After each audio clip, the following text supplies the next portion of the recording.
काका तुम्हाला सांगितलं सल्लागाराने तिथे असताना की बाबा घोडे पाठीमागे राहिले आणि गाढवं पुढे. मराठा समाजाचं असणारं आरक्षण हे त्या दोराई स्वामीच्या केसमध्ये अडकलेलं आहे हे आपण लक्षात घ्या.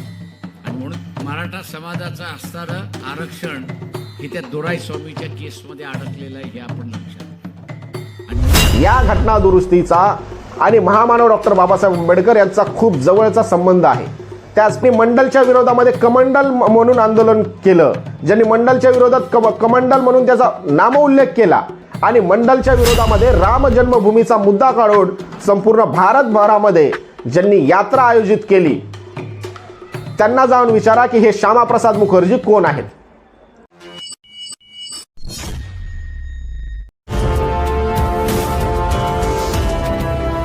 नमस्कार. आपल्या सगळ्यांनाच माहिती आहे की सध्याला महाराष्ट्रामध्ये मराठा आरक्षणाचा मुद्दा हा चांगलाच तापलेला आहे.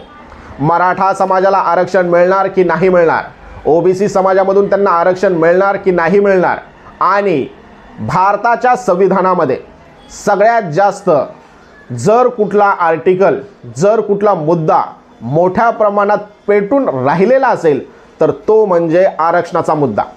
भारत स्वतंत्र झाल्यापासून आजपर्यंत याच संविधानावरती मोठ्या प्रमाणात आंदोलन, मोर्चे आणि सगळ्यात गरम विषय म्हणजे आरक्षणच राहिलेला आहे. काल वंचित बहुजन आघाडीची मुंबई या ठिकाणी सभा पार पडली. या सभेला वंचित बहुजन आघाडीचे कार्यकर्ते संपूर्ण महाराष्ट्रभरामधून त्या ठिकाणी एकत्र आलेले होते, जमलेले होते. त्याचप्रमाणे महामानव डॉक्टर बाबासाहेब आंबेडकर आणि संविधानाला मानणारा वर्ग देखील त्या ठिकाणी उपस्थित होता. ॲडव्होकेट बाळासाहेब आंबेडकर यांनी दुराई राजन यांच्या केसचा दाखला दिला. या दुराई राजन केसमुळेच मराठा आरक्षण हे अडकून पडलेलं आहे असा त्यांनी नामोल्लेख केला आणि त्याचप्रमाणे त्यांनी त्याची संपूर्ण माहिती त्या ठिकाणी दिली. मग दुराई राजन ही केस काय आहे, दुराई राजन या केसमध्येच मराठा आरक्षण कसं काय पडलेलं आहे, त्याचप्रमाणे आजच्या घडीला जे काही लोक म्हणतात ना की गाढवं घोडं पुढे चालले, कोणी मागं राहिले, मेरिट, त्याचप्रमाणे सामाजिक आणि शैक्षणिक मागास असेल तरच आरक्षण मिळेल, आरक्षण हे किती वर्षासाठी होतं, आरक्षण कुणाला दिलं जातं, आरक्षणाचा कॅटेगरी कसा ठरवला जातो, कोण मागास आहे हे कसं ठरवलं जातं, शैक्षणिक मागास आहेत तर कसे मागास आहेत, आणि अनुसूचित जातीमध्ये कोणत्या जाती आहेत तर त्या जातीच का आहेत, त्याचप्रमाणे या जातीचा समावेश कोण करू शकतो, या सगळ्यांचा, या सगळ्या घटनेचा हा सार म्हणजे दुराई राजन केस ही आहे. 26 नोव्हेंबर 1949 रोजी भारताने संविधान हे स्वीकृत केलं, अंगीकृत केलं. साधारणपणे संविधान लागू झाल्याच्या नंतर एकाच वर्षाच्या आतमध्ये भारताच्या संविधानामध्ये घटना दुरुस्ती करावी लागली आणि ही घटना दुरुस्ती आरक्षणाच्या संदर्भामध्ये होती. मित्रांनो, विचार करा की संविधान लागू झालंय आणि एका वर्षाच्या कालावधीमध्ये घटना दुरुस्ती झाली आणि तेही आरक्षणाच्या संदर्भामध्ये. त्यावेळी महामानव डॉक्टर बाबासाहेब आंबेडकर हे हयातीमध्ये होते. महामानव डॉक्टर बाबासाहेब आंबेडकर यांनी त्याच्यावरती मोठ्या प्रमाणामध्ये आपलं मत त्यांनी प्रकट केलेलं आहे, कारण की बाबासाहेब आंबेडकर हे हयातीमध्ये असतानाच भारताची पहिली घटना दुरुस्ती झालेली होती. या घटना दुरुस्तीचा आणि महामानव डॉक्टर बाबासाहेब आंबेडकर यांचा खूप जवळचा संबंध आहे. त्याचप्रमाणे महामानव डॉक्टर बाबासाहेब आंबेडकर यांना सगळ्यात जास्त विरोध, महामानव डॉक्टर बाबासाहेब आंबेडकर यांना सगळ्यात जास्त विरोध जर कुणी केला असेल तर ते म्हणजे श्यामाप्रसाद मुखर्जी. आता हे श्यामाप्रसाद मुखर्जी कोण आहेत हे भारतीय जनता पार्टी आणि RSSच्या लोकांना जाऊन विचारा, ते तुम्हाला सांगतील की हे श्यामाप्रसाद मुखर्जी कोण आहेत. ज्यांनी मंडलच्या विरोधामध्ये कमंडल म्हणून आंदोलन केलं, ज्यांनी मंडलच्या विरोधात कमंडल म्हणून त्याचा नामोल्लेख केला आणि मंडलच्या विरोधामध्ये राम जन्मभूमीचा मुद्दा काढून संपूर्ण भारतभरामध्ये ज्यांनी यात्रा आयोजित केली त्यांना जाऊन विचारा की हे श्यामाप्रसाद मुखर्जी कोण आहेत. मित्रांनो, दुराई राजन ही केस नेमकी काय हे जरा नीट समजून घ्या. 15 ऑगस्ट 1947 रोजी भारत देश हा स्वतंत्र झाला. त्याच्यानंतर भारताला संविधान हवं होतं. त्याचप्रमाणे ब्रिटिशांनी त्या प्रकारची अट देखील टाकलेली होती की जोपर्यंत तुम्ही तुमचं संविधान बनवत नाही तोपर्यंत आम्ही भारत देश सोडून जाणार नाही. आणि 2 वर्ष 11 महिने 18 महिन्याचा कालावधी, एवढ्या मोठ्या कालावधीमध्ये महामानव डॉक्टर बाबासाहेब आंबेडकर यांच्या अथक अशा परिश्रमातून या भारत देशाचं संविधान निर्मिती करण्यात आली. 26 नोव्हेंबर 1949 रोजी भारताचं संविधान हे स्वीकृत झाल्याच्या नंतर पहिली सुप्रीम कोर्टामध्ये केस गेली. याच केसचा आधार पकडून पहिली घटना दुरुस्ती झाली, ती म्हणजे चंपकन दुराई राजन केस. त्यावेळी मद्रास हे स्टेट होतं. या मद्रास स्टेटमध्ये 4 मेडिकल कॉलेज होते. या 4 मेडिकल कॉलेजमध्ये साधारणपणे मेडिकलच्या स्टुडंटसाठी साधारणपणे 300 जागा होत्या. या 300 जागांचं 1927चा म्हणजेच ब्रिटिश ॲक्टच्या नुसार जो काही JR निघलेला होता, त्या 1927च्या ॲक्टनुसार या मद्रास स्टेट जे आहे, मद्रास प्रोव्हिजन जे आहे, त्या ठिकाणी आरक्षण देण्यात आलेलं होतं. ही घटना नीट समजून घ्या मित्रांनो. मराठा आरक्षणाच्या संदर्भामध्ये मराठा समाजातील विद्यार्थ्यांनी या 7-8 केसचा अभ्यास करणं गरजेचं आहे की आरक्षण मिळेल की नाही मिळेल. त्याचप्रमाणे OBC समाजाने आणि जागरूक नागरिकांनी देखील या 7 ते 8 घटनेचा अभ्यास करणं महत्त्वाचं आहे. मद्रास या प्रांतामधील साधारणपणे 4 हे मेडिकल कॉलेज होते. या 4 मेडिकल कॉलेजमध्ये साधारणपणे 300 एवढ्या जागा आरक्षित होत्या. या 300 जागांमध्ये कुणाकुणाला किती आरक्षण होतं हे जरा नीट समजून घ्या. याच्यामध्ये नॉन ब्राह्मिन्स हिंदूज यांना 6 जागा होत्या. बॅकवर्ड हिंदू यांना 2 जागा होत्या. ब्राह्मण म्हणजे ब्राह्मण समाजाला देखील त्याच्यामध्ये आरक्षण होतं, त्यांना होत्या 2 जागा. हरिजन यांना होत्या 2 जागा. ॲग्लो इंडियन यांना 1 जागा आणि मुस्लिम समाजासाठी 1 जागा. ज्या कोणाला आरक्षण समजून घ्यायचं आहे त्यांनी खास करून मूलभूत हक्क काय आहेत हे नीट समजून घेतलं पाहिजे. भारताच्या संविधानामध्ये भाग क्रमांक 3 आर्टिकल क्रमांक 12 ते आर्टिकल क्रमांक 35 याच्यामध्ये मूलभूत हक्क दिलेले आहे. मूलभूत हक्क हे का आपल्यासाठी महत्त्वाचे असतात, मूलभूत हक्काचा ना आपल्या जीवनाचा कसा संबंध येतो हे साध्या साध्या गोष्टीवरून तुम्हाला समजून येईल किंवा कळून येईल. आर्टिकल 12 ते 35 याच्यामध्ये जे मूलभूत हक्क आहेत हेच महत्त्वामध्ये याला मॅग्ना कार्टा असं म्हटलं जातं. आणि मॅग्ना कार्टा का म्हटलं जातं हे तुम्हाला कळून येईल. आपल्या सगळ्यांनाच माहीत आहे की लोक भाषण करताना किंवा कुठं भाषण करताना जर अडवलं तर सांगतात की मूलभूत हक्काने आम्हाला भाषण स्वतंत्र दिलेलं आहे. त्याचप्रमाणे एखाद्या व्यक्तीला जर पोलिसांनी अटक केली तर 24 तासाच्या आतमध्ये त्याला मॅजिस्ट्रेटच्या समोर उभे केले जातं. त्याचप्रमाणे जर आपण एखादं सरकारी पदावरती गेलो किंवा सरकारी पद धारण केलं, संविधानिक पदावरती जर बसलो तर तुम्ही ते पद कशाच्या आधारावरती धारण करताय, का धारण करताय, हे सगळं या मूलभूत हक्कामध्ये दिलेलं आहे. आणि जर तुमच्या मूलभूत हक्काचं जर उल्लंघन झालं तर तुम्ही डायरेक्ट आणि थेट उच्च न्यायालयामध्ये दाद मागू शकता आणि सर्वोच्च न्यायालयामध्ये देखील तुम्ही दाद मागू शकता. चंपकन दुराई राजन या एक महिला होत्या आणि ब्राह्मण महिला होत्या. श्रीमती चंपकन दुराई राजन ही केसच्या संदर्भात नीट समजून घ्या. मद्रासमधील 4 कॉलेजेसमध्ये 300 जागा होत्या आणि या 300 जागांपैकी प्रत्येक 14 जागांवरती आरक्षण डिसाईड करण्यात आलेलं होतं, आरक्षण ठरवण्यात आलेलं होतं. आणि हे आरक्षण 1927च्या ब्रिटिश ॲक्टच्या एका JR वरून त्या ठिकाणी मद्रासमध्ये ते देण्यात येत होतं.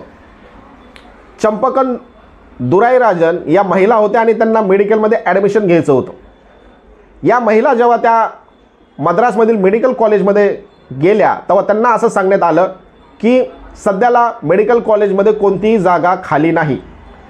मग त्यांनी सांगितलं की मी ज्या समाजामधून येते त्या समाजातील आरक्षित जागेमधून माझा फॉर्म भरण्यात यावा आणि मला ती जागा देण्यात यावी.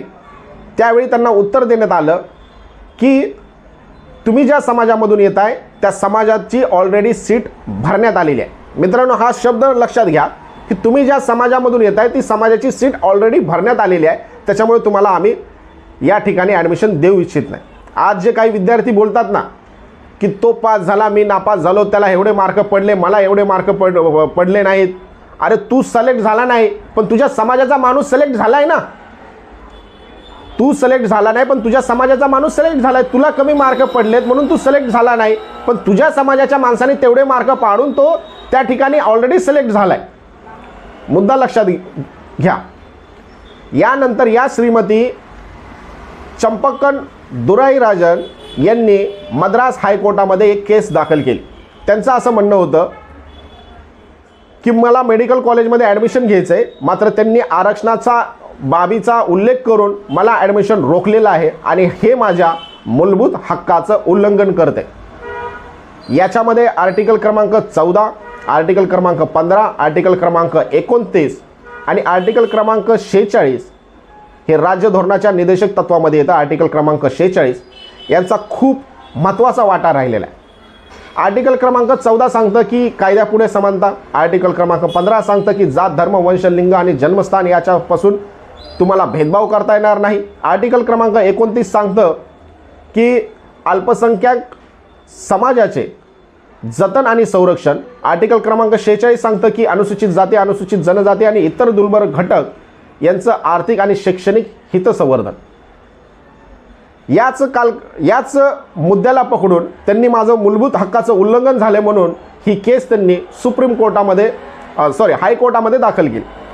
हायकोर्टाने या केसच्या संदर्भामध्ये काही प्रश्न विचारले आणि तुम्ही आरक्षण का देताय, कसं देताय, कशाच्या आधारावरती देताय. तर त्यांनी सांगितलं की ब्रिटिश ॲक्टचा जो 1927चा जो काही GR आहे त्या GRच्या नुसार आम्ही आरक्षण देतोय. आणि हायकोर्टाने आता भारत हा स्वतंत्र झालेला आहे, भारतामध्ये संविधानाचं राज्य आहे आणि संविधानानुसारच तुम्हाला काम करावं लागेल, ना की ब्रिटिश ॲक्टच्या नुसार. आणि त्याच्यामुळे ही केस चंपकन दुराईराजन यांनी मद्रास हायकोर्टामध्ये जिंकली. मद्रास हायकोर्टामध्ये ही केस जिंकल्याच्या नंतर मद्रास स्टेटने याच्या विरोधामध्ये सुप्रीम कोर्टामध्ये अर्ज केला, याचिका दाखल केली आणि सुप्रीम कोर्टाने देखील संविधानाचीच बाजू उचलून धरली, संविधानाचाच विजय केला आणि याच्यामध्ये पुन्हा एकदा चंपकन दुराईराजन या विजयी झाल्या. चंपकन दुराईराजन विजयी झाल्याच्या नंतर एक पेच निर्माण झाला, एक प्रसंग निर्माण झाला आरक्षणाच्या संदर्भामध्ये. आरक्षण का, कशाला, कुणाला, का, किती वेळ, कशासाठी द्यावं या संदर्भात. आणि महामानव बाबासाहेब आंबेडकर हयातीमध्ये असताना पंडित जवाहरलाल नेहरू म्हणजे सगळेच मोठे भले मोठे जेवढे काही उच्च विद्याभूषित नेते मंडळी होती त्यांच्याच हयातीमध्ये संसदेमध्ये पहिली घटना दुरुस्ती करण्यात आली. आणि या पहिल्या घटना दुरुस्तीच्या आधारावरतीच मूलभूत हक्कामध्ये आर्टिकल क्रमांक 15/4 हे टाकण्यात आलं. आपण सगळ्यांनी कधी ना कधी कुठल्या ना कुठल्या नेत्याच्या तोंडामधून आर्टिकल 15/4 आणि आर्टिकल 16/4 या शब्दाचा नेहमीच उच्चार ऐकताना आपण पाहतो. आणि हेच मुळामध्ये 15/4 हे जे आर्टिकल टाकण्यात आलं, घटना दुरुस्ती करून करण्यात आलं, ती हीच केस आहे चंपकन दुराईराजन वर्सेस सुप्रीम कोर्ट. आणि याच केसच्या आधारावरती नंतर याच संदर्भामध्ये सुप्रीम कोर्टामध्ये भल्या मोठ्या अशा केसेस गेलेल्या होत्या. त्या केसचा महत्त्वाचा अभ्यास करावा लागेल आणि मराठा आरक्षण कुठं अडकलेलं आहे, कसं अडकलेलं आहे हे तुम्हाला कळून येईल. चंपकन दुराईराजन ही एकच केस नसून साधारणपणे 7 ते 8 आपल्यांना केसचा अभ्यास करणं महत्त्वाचं आहे. आणि या केसवरून तुम्हाला कळून येईल की मराठा आरक्षण कुठं अडकलेलं आहे, कसं अडकलेलं आहे आणि मराठा आरक्षण मिळेल की नाही मिळेल. सगळ्यात अगोदर चंपकन दुराईराजन यांची केस, त्याच्यानंतर दुसरी केस म्हणजे तुम्हाला स्टेप बाय स्टेप सांगतो की कोणत्या केसेस आहेत त्या.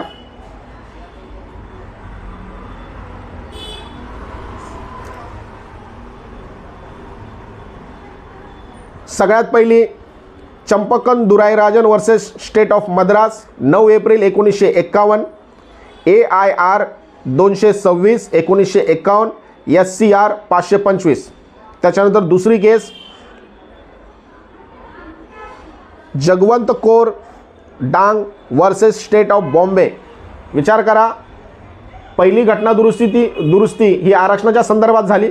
त्याच्यानंतर सुप्रीम कोर्टामध्ये दुसरी जी सगळ्यात मोठी केस गेली तीही अनुसूचित जाती यांच्या कल्याणाच्या संदर्भात गेलेली आहे.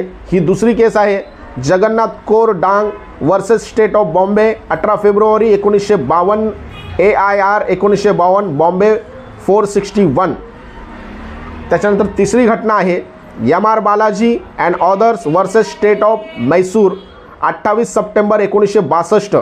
त्याच्यानंतर तिसरी केस आहे R Chitralekha versus state of Mysore 29 January 1964. त्याच्यानंतर पुढची केस आहे Andhra Pradesh and others versus Balaram USV Balaram 28 January 1972. त्याच्यानंतर पुढची केस आहे मिस्टर वल्सामन पटेल पाऊल वर्सेस कोचिन युनिव्हर्सिटी 4 जानेवारी 1996. त्याच्यानंतर पुढची केस आहे Jagdish Negi versus UP and और 21 ऑगस्ट 1997. आणि सगळ्यात महत्त्वाचं म्हणजे इंदिरा साहनी केस 16 नोव्हेंबर 1992. या 7-8 ज्या काही घटनांचा उल्लेख मी केलेला आहे, 7-8 ज्या काही सुप्रीम कोर्टामध्ये ज्या काही केस गेलेल्या आहेत, या केसचा जर तुम्ही अभ्यास केला तर तुमच्या ध्यानामध्ये लक्षात येईल की मराठा आरक्षण हे कुठं अडकलेलं आहे, का अडकलेलं आहे, कसं अडकलेलं आहे.